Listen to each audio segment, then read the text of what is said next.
I am live and not dead. How about that? Hey, everybody, come on into the room. Colored people are on. That colored people. For those junior seniors out there, especially speaking to the African American community, we used to get around the TV as kids when we were growing up, and everybody would holler if Ed Sullivan was on and the Temptations or Smokey Robinson, or all those groups were on. We would grab it. Colored people on. Well, guess what? You got a colored person that's on. So, but today I'm going to have fun. This is supposed to be fun because that's what my teacher taught me is to when I don't like to use the word teach, but I like to share because what I'm going to talk about is ego, thinking without ego, which is edging God out. You will hear a lot of biblical references with me and a lot of spiritual things because that's where I'm coming. That's me. That's who I am. As Popeye the Sailor Man, I am what I am. So let's have some fun today, okay? Okay. Thinking without ego or edging God out, which is what ego is. We're not allowing to God to come in. Most of the time when we are listening to someone, we are hearing them, but we're not really thinking about what they're saying. It's because what we're trying to do is that when we start speaking to them, and if we feel intimidated by them, or just any everyday person that we're talking to, normally what we're trying to do, because we're not really hearing them or listening to them, when we get our ego involved, we're trying to prove how smart we are. Also, we're also, God forbid, we don't want them to think that we don't understand them. So even though we don't understand them, we will just say, oh, okay, yeah, okay. But we really don't understand them. So communication breaks down. Most of the time, a lot of times, we are trying to win the conversation. It's another form of ego. And so when we win, nobody wins. We both lose. So what we try to, when we're trying to win every conversation, we're thinking ahead of what our next response should be. And that's not thinking without ego. That is trying to prove your worth. Okay. Also, thirdly, fourthly, what we're trying to do is that we will continue to repeat ourselves over and over again. And the reason why we say the same point in a different way all the time is that we feel that the person really doesn't understand what we're saying. Well, maybe they're really not listening to us either. They're trying to think ahead how to win the conversation. And the other aspect is that we are contemptuous of the person. We think less than of them.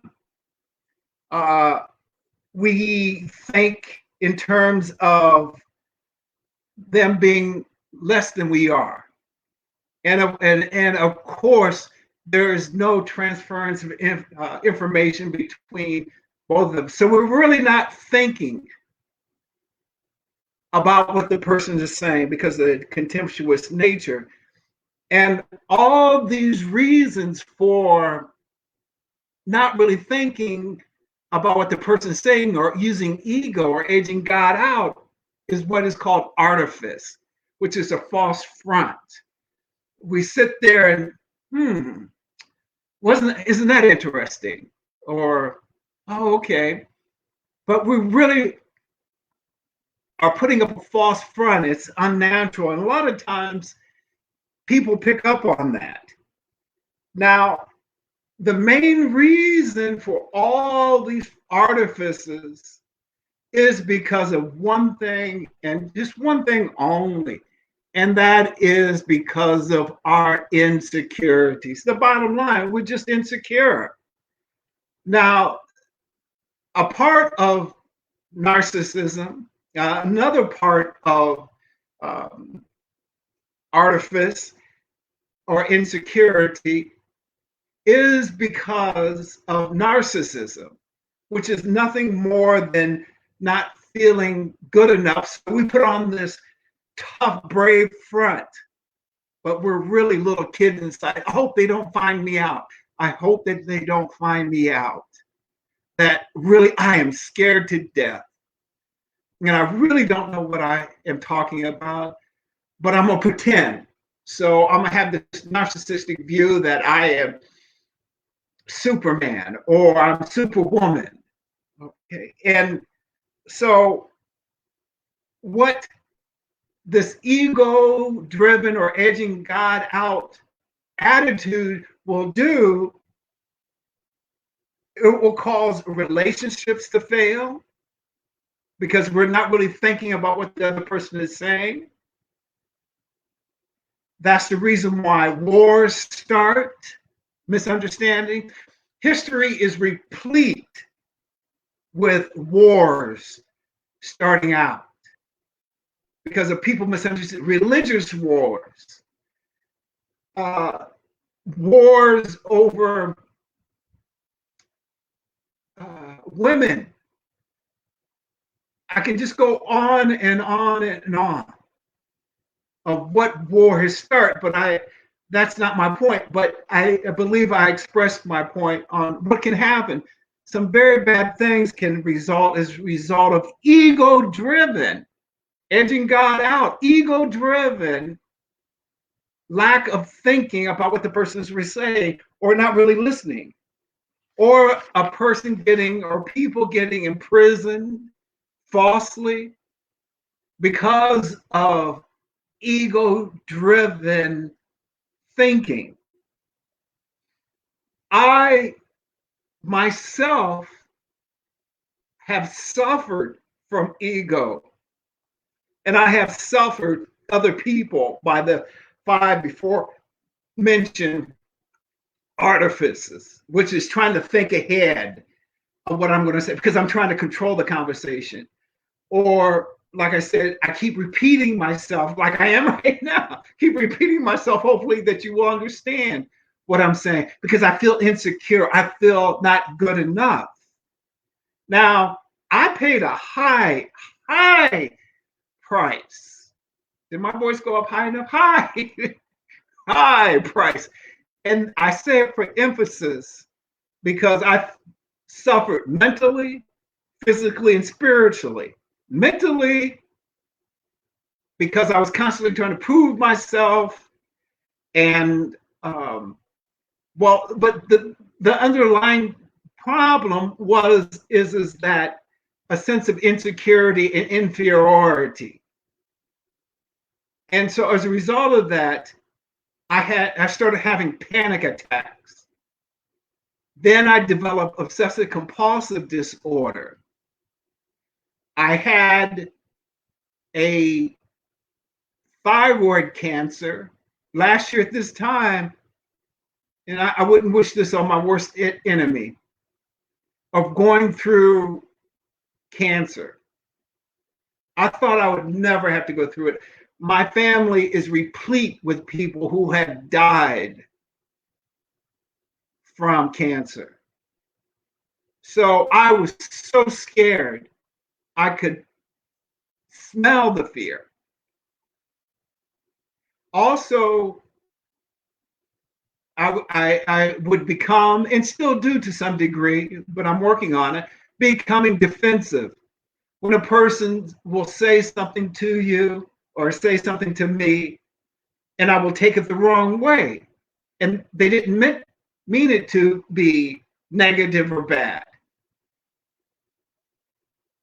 They just were just saying a particular compliment. But because of my thinking and not really listening to them. I took it as being a negative. I'm trying to think of an example. Um, my daughter was telling me, Daddy, you have spots on your clothes. And this is after I washed the clothes and things like that. But she wasn't trying to say that I'm dirty or whatever, but that's how I took it. And so we got in a big argument, this, that, and the other. She said, no. And come to find out, there was, she was just trying to be helpful. So everything is filtered through that ego, edging God out. And thank God I sat down with her and talked to her about it, and I had to apologize. Also, of 33 years of marriage, it nearly, because of this ego-driven consciousness, it almost made a great marriage fail.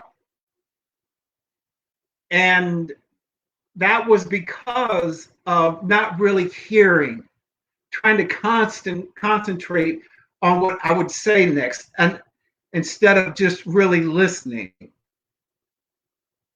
Now, the reason why I believe that I developed cancer, and also I forgot to tell you, high blood pressure, and I had gained 140 pounds, is because I was producing too much of a particular cortisone, a particular hormone called cortisol, cortisol.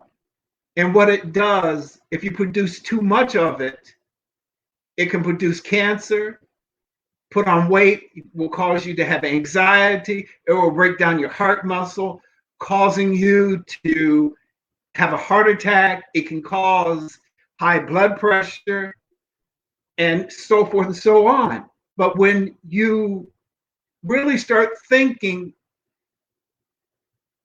and really listening and having communication with another person, you start producing dopamine, which is feel good, which builds up all your nervous system and things like that. That was the physical part. The spiritual part that caused me to suffer so much was I couldn't really hear, some people would call my psychic abilities or my intuitive abilities, whatever you want to call it, knowing what's going to happen beforehand. I really didn't trust it or believe it. In other words, I wasn't really listening to God direct me.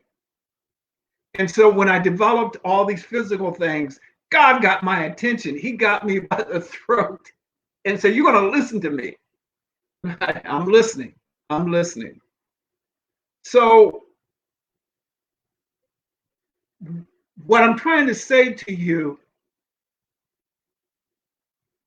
I am not being self-righteous in all these speeches I'm going to be given to you now or in the past or in the future, because I'm only talking to you about the things that I experience. I can only give away what I know. So there's an old-fashioned equation that says intelligence plus experience equals wisdom. Now, I can give you this information, but it's up to you to go out and find out if it's true or not for you. And I'm not calling myself a prophet or a great person or whatever, but I can only show you what I did to overcome it. There's a saying that a prophet can show a student, but the student has to follow what the prophet tells you. So whatever you want to call me, I'm just another person sharing, not teaching, but sharing what I've experienced. So there's a lot of good people out there that are becoming toxic or are toxic or so far gone that there's a point of no return. In other words, hurt people hurt people. Now, how do you think without ego or edging God out? First, what you want to do is when the person is speaking, listen with a blank mind. In other words, have no judgments. Just listen and think about what they're saying.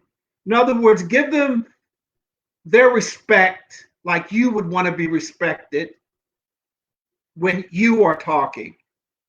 Give them the respect of having their opinion, and that will change the way you think. In other words, the old proverb, do unto others as you would have them do unto you. It's simple. In simplicity, there's complexity, and in complexity, there's simplicity. In other words, what I'm saying is the simple act can lead to such a powerful thing. And then you get it back to simplicity again, okay? When the person is talking, don't interrupt them unless you don't understand what they're saying. So if someone is talking and trying to explain to you what they are saying to you, excuse me, be polite. Can you repeat that statement again? I really didn't understand. And most people will acquiesce to what you're saying. Or you also are saying that I'm trying to really think about what you're talking about. Okay. So only interrupt them when you don't understand. And as you're sitting there and you're really thinking about what they're saying, let them know that you are following along with what they are talking about by saying, I see what you're talking about. Okay. Or say, okay. Instead of a long silence, because people will start to think, well, you're not listening to them. You want to have little interjections saying, okay, I see. Oh, okay, I understand what you're saying. I'm more visual, so you're going to hear me say visual types of metaphors and things like that. But anyhow, you say, I see. Okay. Oh, I agree with that. Or, okay, I see. Then remember, as you're listening, everybody, irrespective of who you are talking to, can teach you something. From pauper to prince, everyone can teach you something. Do not concentrate on better than, nor worse than, only as other than. Let me repeat that. Do not concentrate on better than, nor worse than, only as other than. In the sight of God, we're all equal. It's not the old phrase, some people are more equal than the others. No, it's not. No, it's not the case of that at all. And just remember, as you're learning from, I give you a good example, real quick. There's a lady that goes through our trash every day. She's there like clockwork at 6 o'clock in the morning. And when I go out, I say, she's Hispanic. I say, buenos dias, Senora Victoria. What I'm trying to do is recognizing her humanity. And when we see her out in public, she will wave at us and we'll wave at her. And I will give her money because she's exhibiting habits that I was raised with. You get up and you go to work every day. and you do things, even, I don't know what her legal status is or whatever. I don't talk to her about it. All I know, she's exhibiting the hard work principle. And I have to respect that. Now, so remember, you can learn something from everybody, from pauper to prince. After the person has stopped talking, then instead of having a blank mind, think about what they said and see if it applies to you or not. Then you either disregard it or you regard it. But either way, you are at least thinking to it. You respected their humanity. You respected their humanities or their humanity. Now, yesterday, it was a great example. My daughter, oh, good Lord. I shouldn't say this. My daughter was getting on my last nerve yesterday. And she, those in the African American community, you know what I'm talking about. Well, I had no nerves left. She's a teenager. Now I'm 64. You can do the math. We had, even though I'm a widower, my wife and I had a child late in life. But I'm glad I'm older now. And I can understand because her prefrontal cortex hasn't developed, and that won't develop to age 24 at least.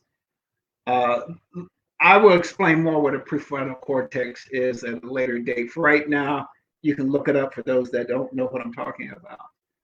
But it just regulates behavior from prior situations of the past, is a simple way of putting it. But there are going to be times where you're not going to feel like listening or thinking because you're just plain tired and you just don't feel like hearing another complaint. You just are just worn out. You're too poop to pop. So what I told my daughter, I said, Kimberly, dear heart, I'm sorry for being so impatient with you, but Daddy just does not feel like talking right now. I promise you, I pinky promise you. And anytime I pinky promise anybody, I always come through. Always. And I prove that time and time again with anybody I deal with, but in particular with her. She knows if I pinky promise, it's going to get done. It's going to get done. And it does. So when you tell a person, look, sweetheart, if it's a spouse, it's a friend, look, so and so, I just really don't feel like talking at this time or thinking. I got so many other things on my mind. Can I get back to you? And then get back to them because they will respect you and they will feel respected, which will be a win-win situation, okay, on both parties. Now, if you're talking to the person and they're not listening, do what is called wait. Why am I talking? WAIT. Why am I talking? If the person is really not listening or thinking about what you're saying, why continue to talk? Nothing is getting resolved. So then you do what is called walk away in trust. Wait. Walk away in trust. So you stop talking because they are only thing they want to hear is themselves talk. That's it. But nothing is getting accomplished. So walk. Why am I talking? And walk away and trust. Now, there are very tangible rewards that you will get from what I just explained to you. Number one, for me personally, because I'm going to personalize everything, I'm not these. I will reiterate that all the things I am saying to you today or in the future, I have experienced. I will let you know if I haven't. I will do my level best. Okay. But this saved my marriage of 33 years. My wife, who passed away 3 years ago, when I used that acronym, walk away and trust, and why am I talking? That did not lend any fuel to the fire. It did not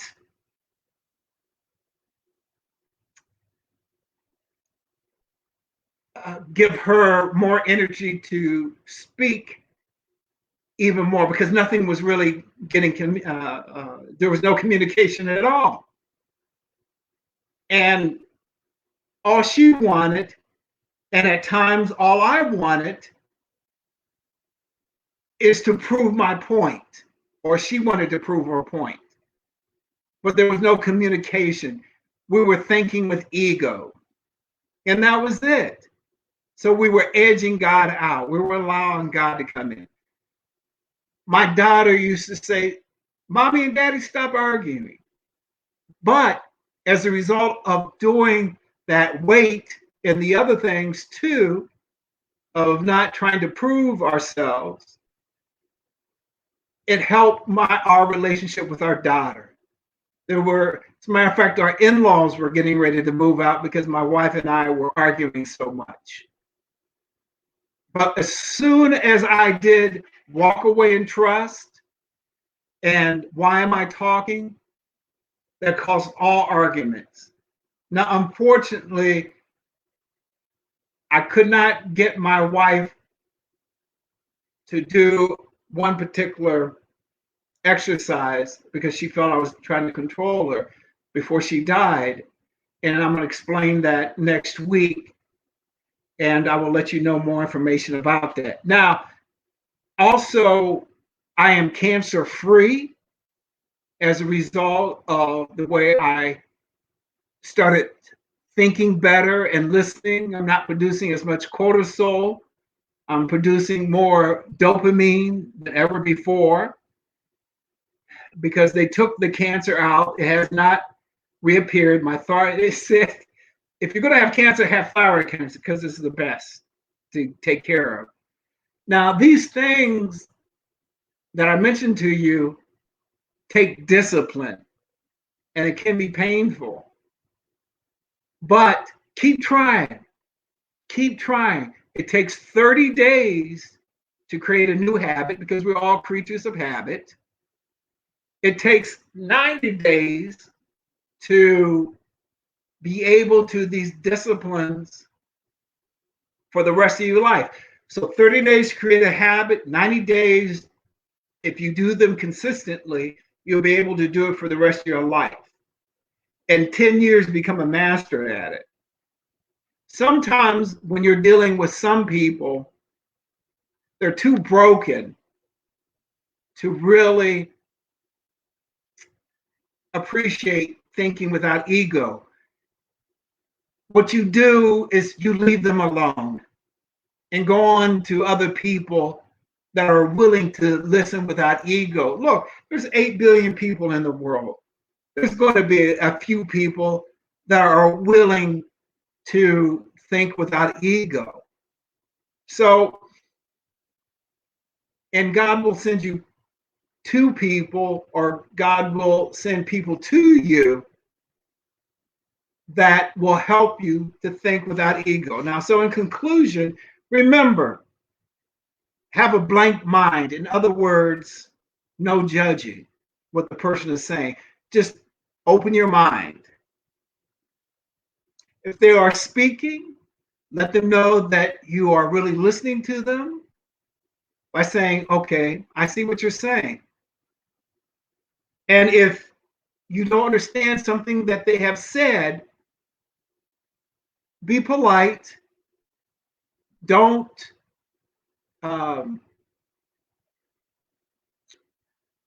be rude to them. You don't be rude to them. Just say, I'm so sorry, but can you repeat that last statement again? Because I really didn't understand what you're saying. And lastly, when you don't feel like talking, simply tell the person, listen, can I get back to you? Because XYZ, I'm really not feeling good. And then when you're ready to talk, get back to them. There are some people that just want to vent. And sometimes, whether you agree with them or disagree with them, it doesn't matter. Just let them talk. Sometimes they don't want to be fixed. Only if they ask you, what do you think about this? How do you feel about this? And if you have to disagree, for God's sake, don't be disagreeable. Okay? So I will end it by saying today, thank you ever so much. I am doing exactly what I want to do. And it's taken me 20 years of trying to get up that hill, if I can borrow a phrase from the Jeffersons. Took a whole lot of trying to get up that hill. I'm doing exactly what I want to do, which is motivational coach, life coach in January, because in December I'm going to be training to teach life coaches. I'm a life coach, but I will be teaching life coaches. I'm a Reiki master. I teach meditation. I'm an intuitive or psychic, if you want to call it that.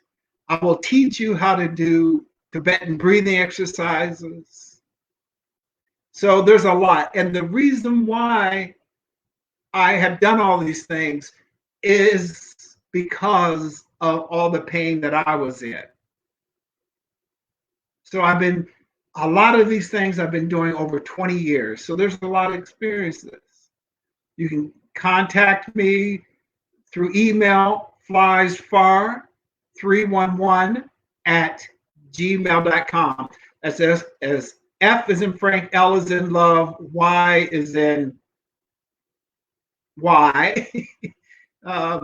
S is in Sam, F is in Frank, A is in Apple, R as in rerun 311@gmail.com.